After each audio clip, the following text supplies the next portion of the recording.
It's health and well-being. And naturopath David Lomman is with us again. Yes. What vegetables are a must? They must be in the diet. Green, leafy vegetables. The same things Grandma talked about, Mum talked about, the green leafy vegetables. Things like baby spinach. Things like, what have we got there? The Asian greens are really good. The lettuces are really good if people can digest them, but even with lettuce, you can have some digestive difficulties. So, for instance, if a person can't break down plant fibre, they can experience constipation, eczema, or other skin-related problems. They can get recurrent yeast or fungal infections or excessive weight gain. Because our body needs enzymes and the working enzymes to be able to break down whatever we put in our mouth. And just a few things that can be impacted and affected by bad diet are things like diabetes, alcoholism, and menopause, David. Definitely. One of the major factors for menopause problems is lack of minerals. So if the diet doesn't contain those minerals or the person can't digest the food that they're eating, then there's going to be a deficiency of minerals, and the body can't cope with that because it needs the minerals to balance the hormones.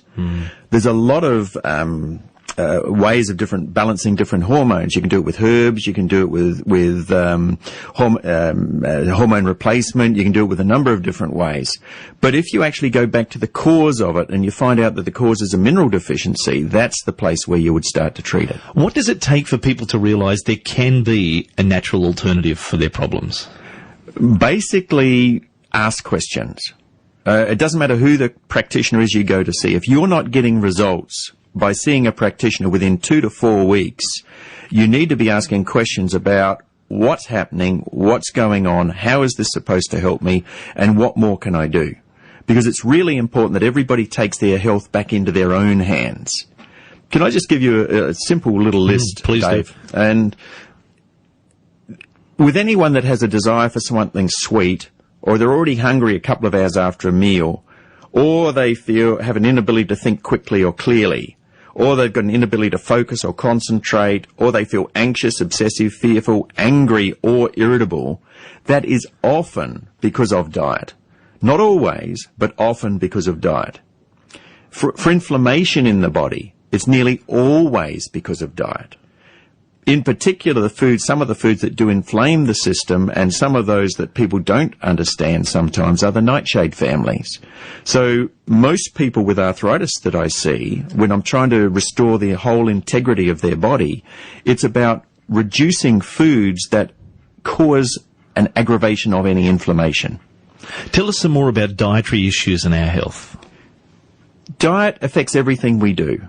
You know, it affects, I mean, it's like when you eat the wrong food, your body has a natural way of getting rid of it. It just gets diarrhea and it goes out through, or with really wrong food, you can vomit it up and get rid of it that way. But when our body gets acclimatized to things, it just puts up with what we put in it. And because it's putting up with it, we're never getting the health that we actually deserve or that we could have. So if we feel sluggish, if we feel down, if we feel this, one of the first places to look at is the diet that we have. And with every client, I go through their diet and make sure, and I teach the students that learn from me to make sure to go through a client's diet and look at every aspect of that diet and see, are they doing the best thing for their body? Because when a client comes in, the important thing is that they set an intention about what they want to achieve. So I had somebody come to me with arthritis, right? Now, arthritis is just a symptom, basically. It's a whole list of symptoms. It's inflammation, it's pain, it's swelling, it's this, it's that. But there has to be something causing the pain, the swelling, and everything else. Well, if you keep pushing food into a body which can't accept that food, then it has to store the waste material somewhere. And it tends to store it in the joints. So the joints become disposable. The person can survive, but they're in pain. Lighten the load on the body.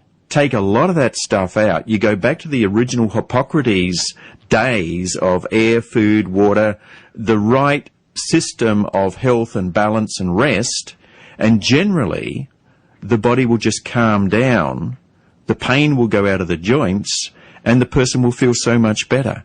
They don't mind changing their diet because they're getting a result.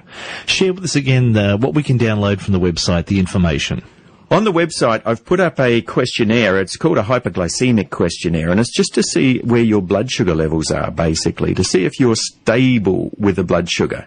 So if you download that questionnaire and you score over 25 for the total 68, and it's very easy to do, by the way, and my original score would have been in the high 80s, so, I've been there. I know that one. It's important just to assess it and say, well, okay, could all of the symptoms I'm getting that are showing up here, like chronic nervous exhaustion, lack of energy, fluctuating emotions, have to eat often, could they be caused by my diet? And then really closely look at that diet and recognize that we eat far too much processed food. We don't eat anywhere near enough vegetables. We sometimes eat too much fruit. And sometimes if our digestive system can't handle it, we may be eating too much raw food and not even know that it's hurting our digestive system.